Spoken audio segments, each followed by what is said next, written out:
મેં હમણાં એક રોનાલ્ડોનું ઇન્ટરવ્યૂ જોયું હતું કે જેમાં એનો છોકરો ગ્રાઉન્ડ પર રમી રહ્યો હતો ને એ પોતે કહેતો હતો કે મારો છોકરો ખૂબ મજબૂત છે, સારો છે, હાઇટ છે, સારું પરફોર્મ કરે છે, મારી એજમાં મારા કરતાં સારું પરફોર્મ કરે છે.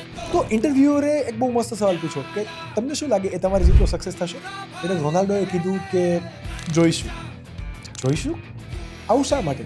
કારણ કે રોનાલ્ડોને ખબર છે કે સફળતા એક સમયે ટેલેન્ટથી શરૂ તો થાય, બટ ટેલેન્ટથી પૂરી નથી થતી. એના માટે ભૂખ જોઈએ. તમે જોજો, જે કોઈ પણ વ્યક્તિએ કંઈ પણ અચીવ કર્યું છે ને, એ એમની ભૂખના લીધે અચીવ કર્યું છે. કદાચ એની પાસે સ્કિલ્સ ઓછી હશે, ટેલેન્ટ થોડોક ઓછો હશે, બટ ભૂખ હશે ને એ સૌથી આગળ છે. એટલે તમે જોજો, મોટા ભાગની સક્સેસ સ્ટોરીઝ એ મિડલ ક્લાસ અને લોઅર મિડલ ક્લાસમાંથી જ બહાર આવે. કારણ કે જ્યારે તમારી પાસે બધું જ તૈયાર નથી હોતું ને, ત્યારે જ તમને કંઈક અલગ બનવાની કે અલગ કરવાની ભૂખ લાગે છે, આગ લાગે છે.